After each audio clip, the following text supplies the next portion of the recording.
Aditya L1 को जानने से पहले ये जानते हैं आखिर L1 क्या है। L1 is a Lagrange point. Lagrange point आखिर क्या होता है? तो ये बेसिकली पार्किंग स्पेसेस हैं इन स्पेस जहाँ पर हमें मिनिमम फ्यूल लगती है टू प्लेस अ सैटेलाइट। अगर हमने वहाँ पे सैटेलाइट एक बार प्लेस कर दिया तो हमें मिनिमम फ्यूल में लॉन्गर ड्यूरेशन के लिए सैटेलाइट्स को वहाँ पर प्लेस किया जा सकता है। ऐसे 5 पॉइंट्स होते हैं किसी भी दो सेलेस्टियल ऑब्जेक्ट्स के ग्रेविटी के फील्ड में। L1, L2, L3, L4, L5। अर्थ सन के 5 पॉइंट्स हैं, अर्थ मून के 5 लग्रांज पॉइंट्स हैं, and so on. In points का फ़ायदा उठाकर साइंटिस्ट रिसेंटली काफ़ी सैटेलाइट्स इन पॉइंट्स पे लॉन्च करने की कोशिश कर रहे हैं। जैसे कि recently launched telescope James Webb space telescope JWST L2 point पे लोकेटेड है।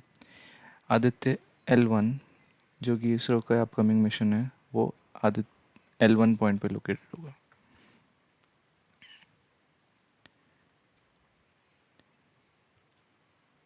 इन लैग्रांज पॉइंट्स के पीछे साइंस क्या है आखिर, तो चलिए वो समझते हैं। पहला इंपॉर्टेंट फोर्स है, लैग्रांज पॉइंट को समझने के लिए हमें दो फोर्सेस को समझना इंपॉर्टेंट है, ग्रेविटेशनल फोर्स और सेंट्रीफ्यूगल फोर्स। तो ग्रेविटेशनल फोर्स को समझने के लिए इस इमेज में आप देख सकते हैं, अगर आप एक सैटेलाइट, ये इमेजिन करिए रेड डॉट एक सैटेलाइट है, कोई भी ऑब्जेक्ट है जो हम प्लेस करना चाह रहे हैं। अगर ये सैटेलाइट सन के काफ़ी करीब हो जाए तो सन का ग्रेविटेशनल पुल इसे अपनी तरफ खींच लेगा। इसी तरह अगर ये सैटेलाइट हम अर्थ के काफ़ी क्लोज प्लेस कर दें तो अर्थ की ग्रेविटी डोमिनेट करेगी। लेकिन एक पॉइंट ऐसा आएगा जहाँ पर सन और अर्थ की ग्रेविटी का जो नेट इफेक्ट होगा वो बैलेंस आउट हो जाएगा एक और फोर्स से जो हम नेक्स्ट स्लाइड में डिस्कस करेंगे। इस पॉइंट को बोलते हैं L1। अब सेंट्रीफ्यूगल फोर्स की बात करते हैं। तो आपने रियल वर्ल्ड में बॉल और स्ट्रिंग का एग्जांपल तो देखा ही है। अगर आप एक बॉल को स्ट्रिंग पे अटैच करके रोटेट करते हैं तो वो स्ट्रिंग बॉल एक सर्कुलर पाथ में ऑर्बिट करती है, उसकी वेलोसिटी एक एंगुलर वेलोसिटी होती है और उस बॉल के ऊपर दो फोर्सेस अप्लाई होते हैं। स्ट्रिंग उसे अपनी तरफ खींचने की कोशिश कर रही है, उसे बोलते हैं सेंट्रीपिटल फोर्स, और क्योंकि वो एक कांस्टेंट सर्कुलर मोशन में है तो हर पॉइंट पे वो बाहर की तरफ जाने की कोशिश कर रही है और इस बाहर की डायरेक्शन में लगने वाले फोर्स को सेंट्रीफ्यूगल फोर्स बोलते हैं, जो कि एक फोर्स डेवलप होता है जब कोई भी ऑब्जेक्ट सर्कुलर पाथ में ऑर्बिट करती है। तो ये हो गया सेंट्रीफ्यूगल फोर्स। इसी तरह अर्थ सन की बात करें तो अर्थ में सेंट्रीपिटल फोर्स ग्रेविटी की वजह से हो रहा है। यहाँ पर कोई स्ट्रिंग नहीं है, राइट। अर्थ सन से स्ट्रिंग के थ्रू अटैच नहीं है, लेकिन इतने बड़े ऑब्जेक्ट्स पे gravity is the dominant force.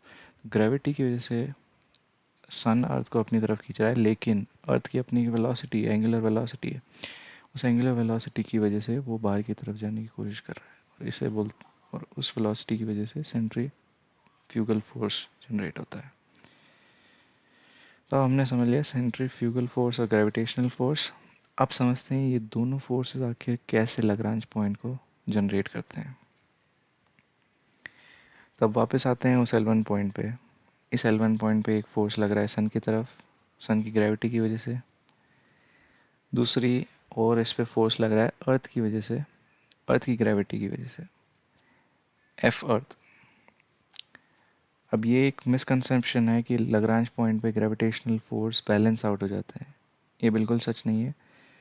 सन का ग्रेविटेशनल फोर्स माइनस अर्थ का ग्रेविटेशनल फोर्स का जो नेट इफेक्ट है वो बैलेंस आउट होता है सेंट्रीफ्यूगल फोर्स से, क्योंकि ये ऑब्जेक्ट सेम एंगुलर वेलोसिटी से रोटेट कर रहा है तो उसके एंगुलर वेलोसिटी जब भी होती है, जब एक सेंट्रीफ्यूगल फोर्स आता है, वो सेंट्रीफ्यूगल फोर्स बैलेंस आउट कर रहा है ग्रेविटेशनल फोर्स को। तो लैग्रांज पॉइंट में एक बात इम्पॉर्टेंट ये है कि अर्थ सन का जो लैग्रांज पॉइंट है, कोई भी Lagrange point out of the 5 Lagrange points, वो सारे अर्थ के रिस्पेक्ट में, अर्थ और सन के रिस्पेक्ट में स्टेशनरी हैं। तो अर्थ क्योंकि रोटेट कर रहा है सन के अराउंड, अर्थ जिस एंगुलर वेलोसिटी से रोटेट कर रहा है उसी एंगुलर वेलोसिटी से वो लैग्रांज पॉइंट भी रोटेट करेंगे। तो वो अर्थ के रिस्पेक्ट में हमेशा इक्वी डिस्टेंस होंगे। सन के रिस्पेक्ट में वो स्टेशनरी नहीं है, लेकिन इक्वी डिस्टेंस है।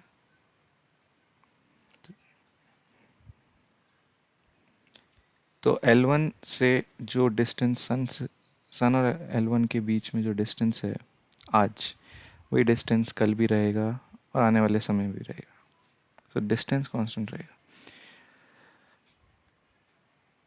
L1 पे ये बेसिकली फोर्स बैलेंस इक्वेशन होती है, F sun equals to F earth plus centrifugal force. अब नेक्स्ट क्वेश्चन ये हो सकता है कि इन 5 लैग्रांज पॉइंट्स में क्या कोई बेटर लैग्रांज पॉइंट है? इसका आंसर है यस। आपने ये एनालॉजी तो देखी होगी, जब एक बॉल और हिल एंड वैली की बात करते हैं, तो बॉल जब वैली में होती है वो स्टेबल इक्विलिब्रियम पॉइंट पे होता है। इक्विलिब्रियम बेसिकली वो स्टेट होता है जहाँ पर वो स्टिल है। तो बॉल को स्टिल रखने के लिए दो पॉसिबिलिटीज़ है, या तो हम हिल के टॉप पे प्लेस कर दें या फिर उसे वैली के बॉटम में प्लेस कर दें। तो वैली के बॉटम में अगर आपने इस बॉल को मूव किया तो ये अपनी पोजीशन पे वापस आ जाएगी, इसे बोलते हैं स्टेबल इक्विलिब्रियम। दूसरी तरफ अगर बॉल को आपने हिल टॉप पे प्लेस कर दिया, तो अगर आपने इसे थोड़ा सा भी डिस्प्लेस किया, ये अनस्टेबल पोजीशन में क्योंकि लोकेटेड है, इसलिए ये लेफ़्ट या राइट डायरेक्शन में मूव करने लगेगी। तो इसे बोलते हैं अनस्टेबल इक्विलिब्रियम। इसी तरह हम लैग्रांज पॉइंट की बात करें तो L1, L2 और L3 अनस्टेबल लैग्रांज पॉइंट्स हैं, अनस्टेबल इक्विलिब्रियम में है, यानी कि अगर इन्हें हम थोड़ा सा भी डिस्प्लेस कर दें, ये अपनी पोजीशन से मिसप्लेस हो सकते हैं इजीली। तो इन पॉइंट्स पे पोजीशन करना काफ़ी डिफ़िकल्ट होता है। On the other hand L4 and L5 are stable equilibrium. तो अगर L4 L5 पे एक बार प्लेस कर दिया, उसके बाद उस ऑब्जेक्ट को वहाँ से मूव करना काफ़ी मुश्किल है। तो L4 L5 पे अगर मान लीजिए कोई मीटियोर हिट हो गया या फिर कोई भी फोर्स वेरिएशन आ गया, ग्रेविटेशनल फील्ड्स में वेरिएशन आ सकता है, तो उसकी वजह से सन से रेडिएशंस भी आ सकती है, प्रेशर वेव्स आ सकती है। तो उन कारणों से अगर कोई सैटेलाइट रिलेटिवली मिसप्लेस भी हो गई, तो वापस वो अपनी ओरिजिनल पोजीशन में आएगी, जिस तरह एक बॉल वैली में प्लेस होकर वापस अपनी लोकेशन पर आ जाती है। तो basically L4 L5 more stable then L1 L2 L3। ये कुछ डिस्टेंसेस हैं अर्थ सन लैग्रांज पॉइंट्स के, L1 L2 L3 L4 L5 के। ये आप नोट कर सकते हैं स्क्रीन पॉज करके अगर आप इंटरेस्टेड हैं। अब बात करते हैं आदित्य L1 की। तो आदित्य L1 का लिटरल मीनिंग है आदित्य यानी सन, संस्कृत वर्ड से डिराइव होता है, और L1 यानी L1 लैग्रांज पॉइंट जो हमने अभी डिस्कस किया। इसमें 7 पेलोड्स हैं या फिर 7 साइंटिफिक इंस्ट्रूमेंट्स हैं वेरियस मेजरमेंट्स के लिए। इसकी लॉन्च डेट है 2 सितंबर 2023। ये डेवलप किया है ISRO along with collaboration with various institutes and organization जो कि इस स्पेस फील्ड से रिलेटेड है। इसकी ट्रेजेक्ट्री की बात करें तो ये लोअर अर्थ ऑर्बिट में प्लेस किया जाएगा, फिर इसे slowly larger and larger elliptical orbit में मूव किया जाएगा again same principle using earth's gravitational assist, जो कि चंद्रयान में भी यूज़ किया था। इसरो ग्रेविटी असिस्ट का काफ़ी यूज़ करता है टू मेक इकोनॉमिक सॉल्यूशंस। तो वो कम फ्यूल में अर्थ की ग्रेविटी का यूज़ करके अर्थ बिगर एंड बिगर ऑर्बिट्स में मूव कर सकता है। मैंने एक पिछली वीडियो में ग्रेविटी असिस्ट के बारे में एक्सप्लेन किया, आप वो जाकर देख सकते हैं, जो कि चंद्रयान पे थी। तो जब वो बड़ी एलिप्टिकल ऑर्बिट में प्लेस हो जाएगा, उसके बाद उसे लॉन्च किया जाएगा L1 पॉइंट की तरफ, और स्लोली इन बिटवीन वो क्रूज फेज में रहेगा, फ्यूल कट कर दी जाएगी। उसके बाद जब L1 पॉइंट के वो क्लोज आएगा, इंजन फायर करके उसे स्लोली स्टॉप किया जाएगा। तो ये है उसका पूरी trajectory. Total time travel approximately 4 months है। तो एंड ऑफ ईयर के अराउंड उसकी एक्सपेक्टेड अराइवल डेट है एट L1। अब बात करते हैं सन की डिफरेंट लेयर्स। तो ये सन को एनालाइज करेगा, और सन की डिफरेंट लेयर्स के बारे में उससे पहले जानना ज़रूरी है। इसमें डिफरेंट पेलोड्स हैं, पर पेलोड्स किस लेयर को एनालाइज करेगा उसके लिए स्लाइड को देखते हैं।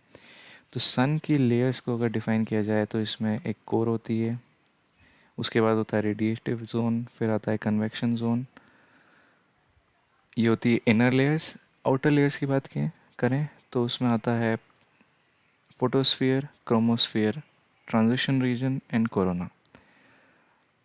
क्रोमोस्फीयर के टेम्परेचर की बात करें तो वो रफली 5000-6000 केल्विन होता है।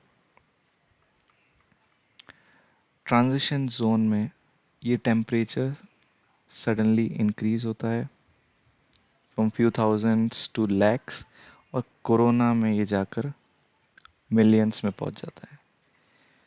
तो ये एक सबसे बड़ी मिस्ट्री है जो आज तक साइंटिस्ट सॉल्व करने की कोशिश कर रहे हैं, कि आखिरकार सन के सरफेस यानी कि क्रोमोस्फीयर का टेम्परेचर थाउजेंड्स में क्यों है और कोरोना का टेम्परेचर लैक्स में क्यों है। और इसी को डिटेल में स्टडी करने के लिए आदित्य L1 भी अपने मिशंस को टारगेट कर रहा है। इसमें पेलोड्स क्या क्या हैं? तो इसमें बेसिकली 7 पेलोड्स हैं। अगर आप इलेक्ट्रोमैग्नेटिक स्पेक्ट्रम की बात करें तो उसमें डिफरेंट वेवलेंथ्स होती है। हर ऑब्जेक्ट अलग अलग वेवलेंथ्स में रेडिएशंस एमिट करता है। ये हमारा पूरा स्पेक्ट्रम है, और यहाँ से यहाँ तक सोलर स्पेक्ट्रम है। तो solar spectrum majorly visible light का होता है, लेकिन उसमें other contribution from X-ray, ultraviolet और इंफ्रारेड से भी होता है। तो basically ISRO different types of instruments भेज रहा है ताकि वो डिफरेंट सेगमेंट्स में, like X-ray, ultraviolet, visible region, infrared, इन सब रीजन्स में वो एनालाइज कर सके सन की प्रॉपर्टीज़ को। तो इसमें 7 पेलोड हैं। हीलियोस यानी कि high energy L1 orbiting X-ray spectrometer, जो कि जिसका ऑब्जेक्टिव ये है कि वो सन की डायनेमिक इवेंट्स को स्टडी करे, स्पेशली इन सोलर कोरोना। ये डेवलप किया है ISAC और उदयपुर सोलर ऑब्जर्वेटरी ने। उसके बाद आता है SoLEXS, solar low energy X-ray spectrometer. ये डेवलप किया गया है इसरो के द्वारा, और इसके अब मेन ऑब्जेक्टिव है to monitor X-ray flares, heating mechanisms of solar corona.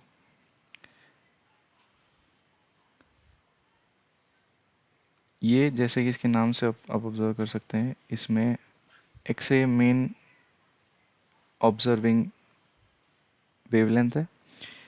तो ये दोनों पेलोड्स एक्सरे को ऑब्जर्व करेंगे। नेक्स्ट पेलोड जो कि सूट है, ये डेवलप किया गया है IUCAA, IIA, CESSI and ISRO के द्वारा। जैसे कि इसके नाम में आप देख सकते हैं, सोलर अल्ट्रावायलेट इमेजिंग टेलीस्कोप। ये अल्ट्रावायलेट रीजन में सन को ऑब्जर्व करेगा, और इसका ऑब्जेक्टिव है to observe photosphere and chromosphere, जो कि आप यहाँ पर देख सकते हैं। और इसके साथ ही ये सोलर इरप्टिव इवेंट्स को ऑब्जर्व करने की कोशिश करेगा। नेक्स्ट पेलोड है VELC। अगेन इसके नाम में ही विजिबल एमिशन लाइन कोरोनोग्राफ है, विच मीन्स ये विजिबल लाइट को ऑब्जर्व करेगा। और ये develop again ISRO with collaboration of other universities किया गया है। इसका मेन ऑब्जेक्टिव है कोरोना हीटिंग रीजन को फाइंड आउट करना, और स्पेस वेदर की वजह से जो solar atmosphere space weather solar atmosphere में जो चेंजेस हैं उसकी वजह से स्पेस वेदर और अर्थ की क्लाइमेट पे क्या इफेक्ट होता है, ये इसका मेन ऑब्जेक्टिव है। नेक्स्ट आता है ASPEX, Aditya solar wind particle experiment. ये डेवलप किया है physical research lab and ISRO के द्वारा। इसका मेन ऑब्जेक्टिव है, as the name suggest, to study properties and variation of solar wind. Next है पापा, यानी कि plasma analyser package for Aditya. ये डेवलप किया गया है space physics lab of VSSC। इसका मेन ऑब्जेक्टिव है composition of solar winds and its distribution को एनालाइज करना। और finally last payload is magnetometer. ये डेवलप किया गया है space physics laboratory, ISRO, LEOS and ISAC के द्वारा। इसका ऑब्जेक्टिव है ये समझना basically magnitude of interplanetary magnetic fields. तो ये 7 पेलोड हैं। I hope this video was helpful. Thanks for watching, और please do watch live stream on September 2nd, that is tomorrow, on ISRO's official website or YouTube.